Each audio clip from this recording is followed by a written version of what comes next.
Section 1. You will hear a telephone conversation between a travel company employee and a customer. First, you have some time to look at questions 1 to 5.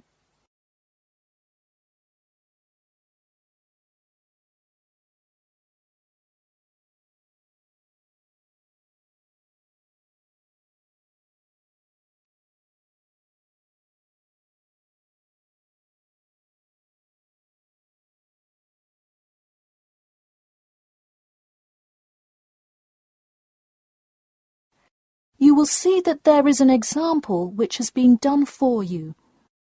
On this occasion only, the conversation relating to this will be played first.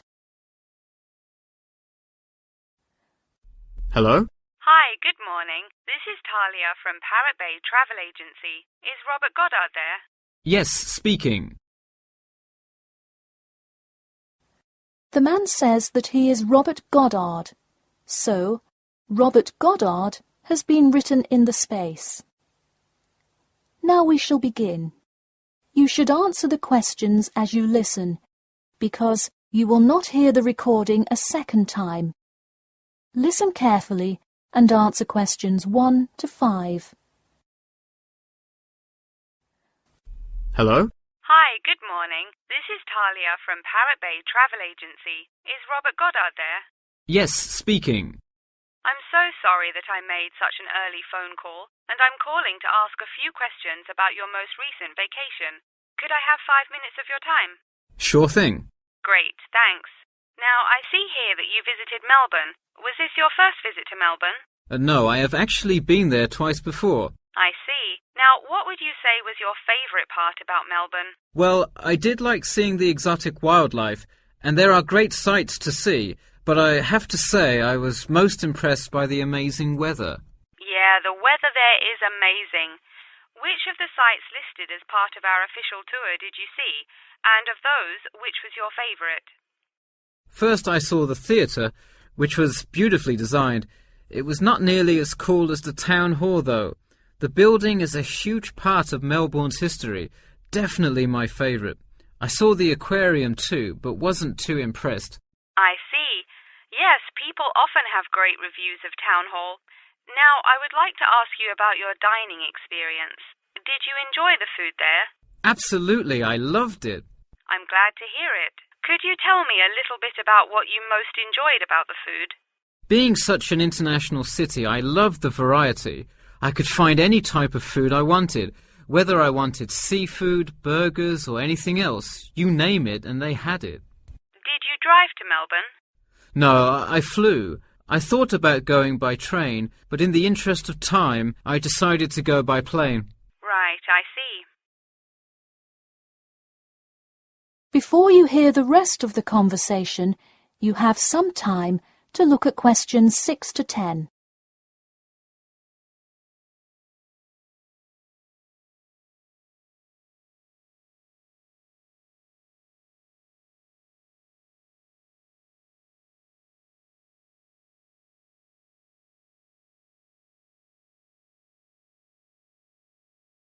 Now listen and answer questions 6 to 10. And would you mind telling me whether you are under 20, between the ages of 20 and 40, or older than 40? It would be nice if I was still under 20. My vacation probably would have been quite different. Actually, though, I just turned 41 last week. Oh, happy birthday. So, did you treat yourself and fly first class? No way. I would love to have a budget that high. I'm more in the mid-range income level. I wasn't always, though. I spent much of my life in a low-income household. I see. That answers my next question then, of income level. And what was the purpose of this visit? I had to go there on business a lot before and decided I would go there for tourism this time. I see. And what is your occupation? I am mainly a computer programmer. I also write for a travel magazine on the side, which is why I visited Melbourne before, but it's not my main source of income. I see. Wow, it sounds like you work a lot. Yes, I am very busy, which is exactly why I took a nice week-long vacation to Melbourne. I completely agree. Would you care to comment on your accommodation? My hotel was a good value. Staying in the city can get really expensive, so it was nice to find such a good price for the location and quality. I'm glad I didn't end up in some cheap motel in the middle of nowhere. I'm glad you didn't either. Well, thank you for taking part in our survey, and I'm glad you enjoyed your vacation. No problem. Take care. That is the end of section 1. You now have half a minute to check your answers.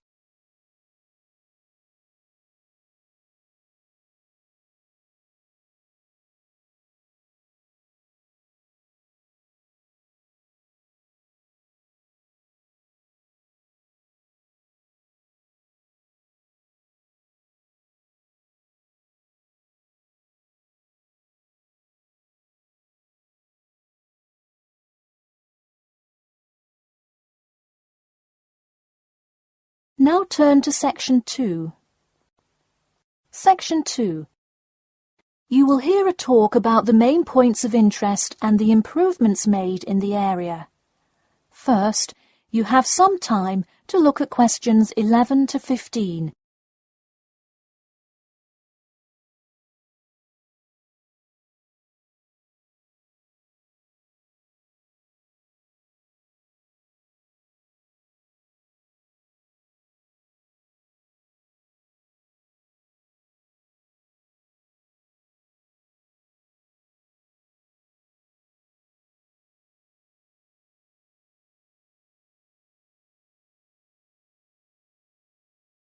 Now listen carefully and answer questions 11 to 15. Thank you all for coming to our community meeting. As you know, we're excited to unveil our improvement plan as we look forward to the influx of tourists in the summer months. I'll start with a quick overview of the main points of interest in the area for anyone who may not quite know his or her way around yet, and then I'll get to the improvements made. First off is my favourite, the Science Museum, which is on the corner of St George Road. If you have not visited yet, I encourage you to go before the busy season. It is absolutely spectacular. There is even a flight simulator you can try out. Just west of the Science Museum is the National History Museum. It's a sight not to be missed as well, with each floor devoted to a different era in our nation's history. There are special exhibits for children with interactive games and fun history lessons too. If you're looking for parking, it is available on the intersection of Queen Street and South King Street in the car park. Standard hourly and daily rates do apply. The best place for souvenirs is the shopping mall, though it gets extremely busy during peak times. You can get there from the Tube or the entrance on Timber Road, just south of Cornwall Road. This area has students everywhere, usually from the primary school across the street from the shopping mall. Classes often take field trips and engage in guided tours through the area. So that's the overview of the main sites, and hopefully by now I've given you a general idea of the area. Before you hear the rest of the talk, you have some time to look at questions 16 to 20.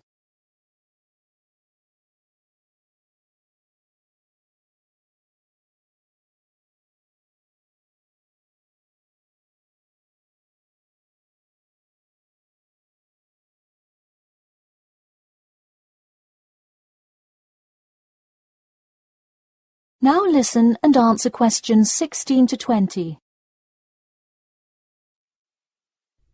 Now I'm going to outline the improvements we have made in our efforts to make the experience even better for each and every one of our visitors.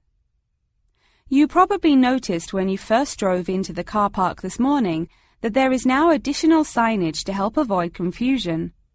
The directions were not entirely clear at first, so we have increased the number of one-way signs indicating the correct direction of traffic flow. Not far from there, in line with our mission of giving back to the community, we constructed a brand new playground for the primary school.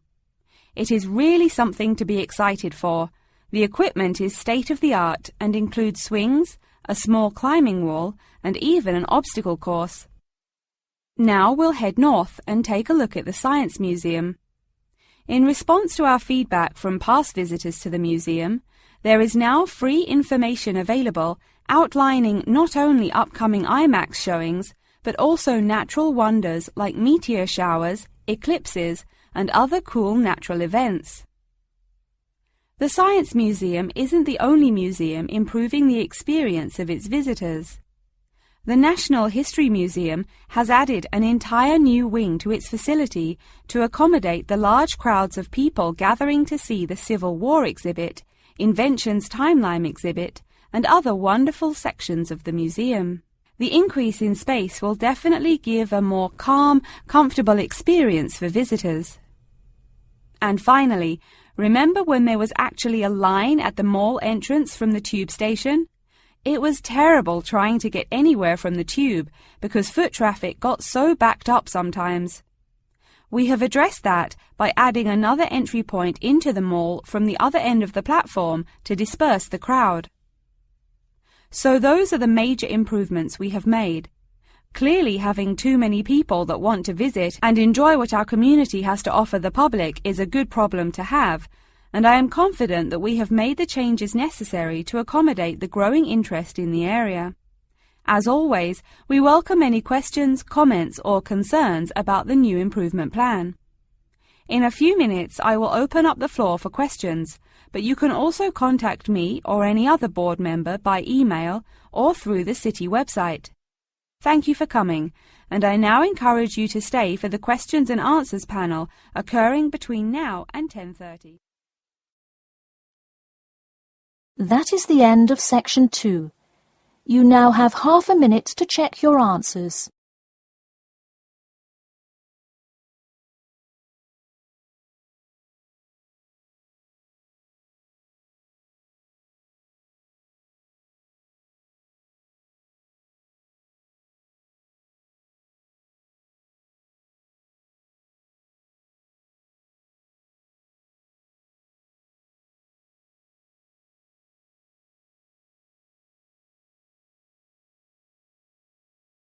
Now turn to section 3. Section 3. You will hear two students called Jane and Mark talking to their tutor about the project assignments for their senior thesis. First, you have some time to look at questions 21 to 23.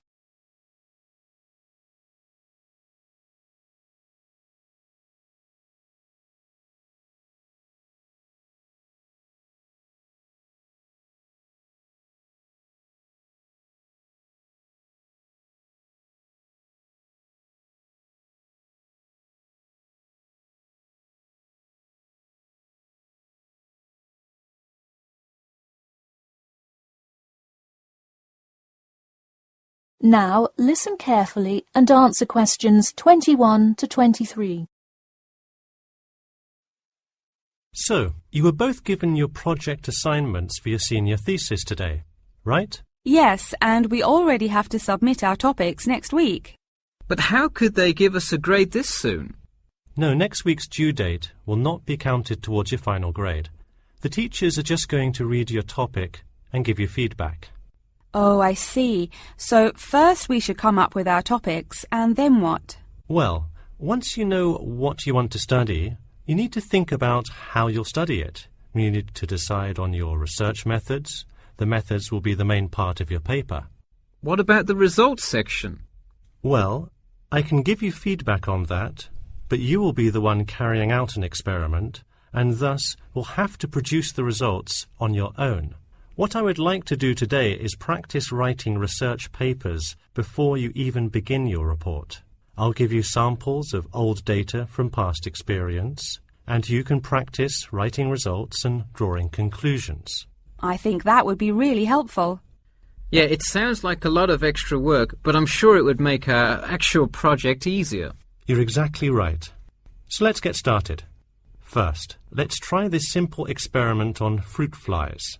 Read the information and then take 25 minutes to summarize a results and conclusion section. That's really important. Pay attention to the time limit. OK, does it still have to be 6,000 words? No, don't worry about that. What if we get off topic? I wouldn't worry too much. You'll have so much information to write about that it should be easy to stay on topic.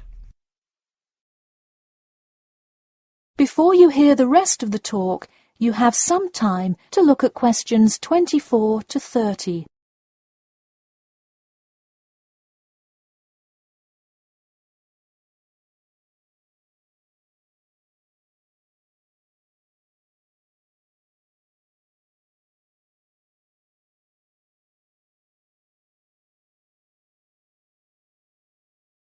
Now listen carefully and answer questions 24 to 30.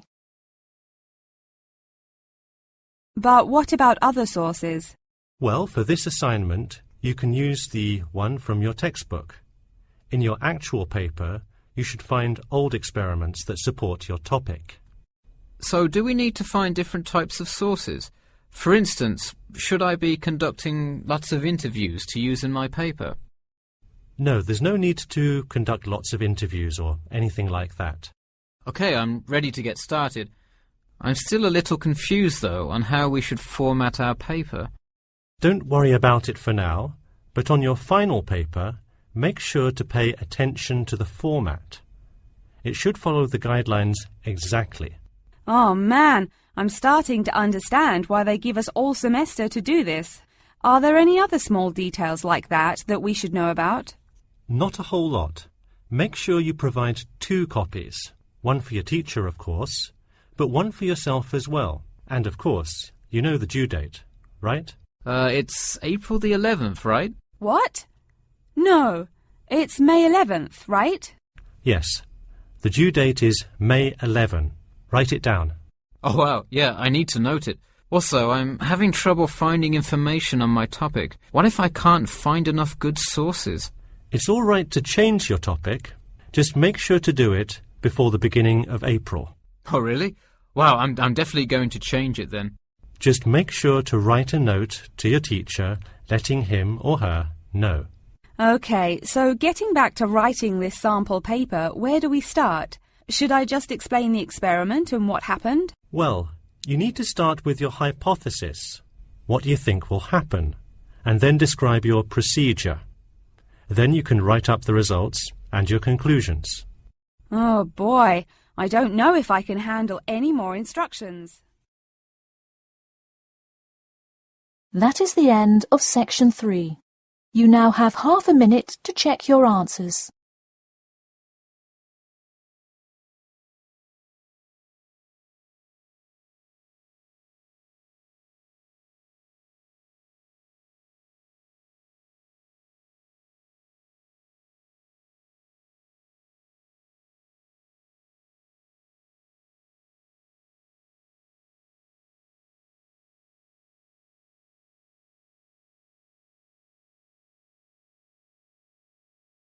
Now turn to section 4. Section 4. You will hear part of a lecture about factors you should consider when creating advertising materials and the effects they can have on your product sales. First, you have some time to look at questions 31 to 40.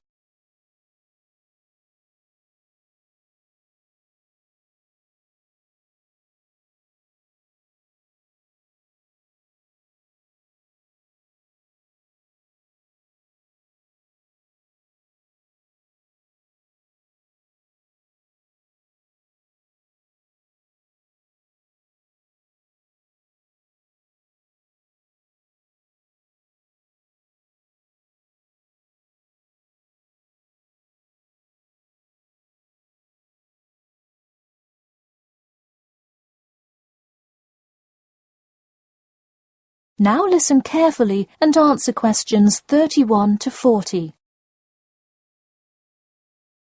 Hello class, and welcome back to Marketing Strategies. This week I will expand upon last week's lecture by talking about factors you should consider when creating advertising materials and the effects they can have on your product sales. Lesson 1. Limit your advertising to the geographic area of your target market. Though you may have a product that people want in a large area, the distance that customers are willing to travel is a significant factor in their choice of where to purchase that product. Take this example. If you're really hungry and decide you want a burrito, would you choose the restaurant that is a block from your apartment, or the one that is just as good, or even slightly better, across town? Of course, you'd pick the closer restaurant. Next, there's the method of communication to your target market. How do you decide among radio ads, TV commercials, flyers, or even word of mouth? While we often think of the visual presentation of ads, there's much more to advertising than the look. Studies show that consumers are much more likely to remember advertising slogans if there's also a sound plate. Did you know that your sense of smell is closely linked with memory? Think about Mandy's candy store up the road. Every time you walk past it, you can just smell the chocolate, right? I bet you can almost smell it now. Just mentioning the name brings about the smell memory and, in turn, a chocolate craving. What better way to sell chocolate bars? Obviously, sometimes appealing to the senses isn't the most practical way to advertise. For example, it's a good idea to come up with a marketing strategy that adapts to the product, especially digital products. The flexibility of this kind of products is extremely important, so it's very common for advertisers to form one single layout for all of their ads, the visual, the medium, even the majority of the content, and simply update the ad each time they come out with a new version. Remember, advertising is all about stirring up the right feeling in your potential customers, whether by stimulating the senses, appealing to the intellect, and so on. Once the customer experiences the ad, the important thing is his or her reaction. Someone could love the ad you made, but unless he or she considers buying the product, you've failed to get the reaction you were looking for.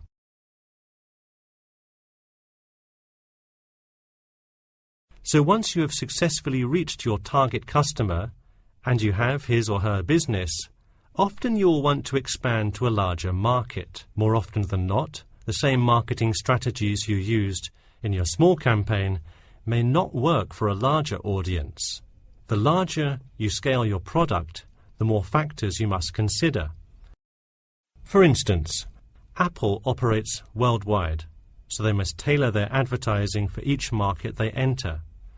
Often you'll see Apple ads on international flights that appear not only in English, which is the lingua franca of most regions, but also in the native languages of the majority of passengers. I travelled to Russia last week, and it was really interesting to see the same Nike ad that I've seen 100 times, except this time it was in Russian. Okay, going back to the medium of the advertisement, even after choosing to create print ads instead of radio announcements, television commercials, etc., there is more to consider. If you print your ad in a newspaper, it will be read by a far different audience than if you print your ad in a popular magazine. Would you put an ad for the new Justin Bieber album in a newspaper? Probably not, because that product is most suitable for youths. Let's face it, do you know anyone under the age of 25 that buys a newspaper? No. Now let's try a few strategy exercises. Imagine you're a company that is aiming to improve the environment by making products that reduce human waste. How would you advertise your product?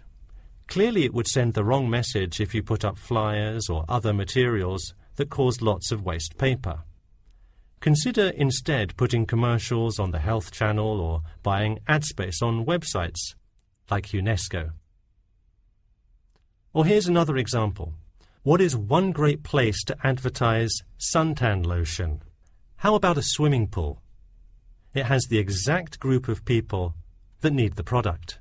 All right, one last thing. Let's say you're filming a commercial for a water filter pitcher. What would be good scenery to use for the background? Think about somewhere calm and relaxing with clean, fresh water. Can't you see how much more effective a commercial with the beautiful scenery and flowing rivers of a national park would be than, say, water dripping from a tap?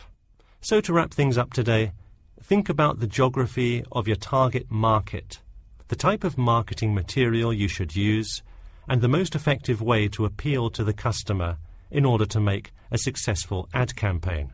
That is all I have for you today. Make sure to read through Chapter 8 for Monday if you have not done so already. OK, now I'd be happy to answer any questions you may have. That is the end of section 4. You now have half a minute to check your answers.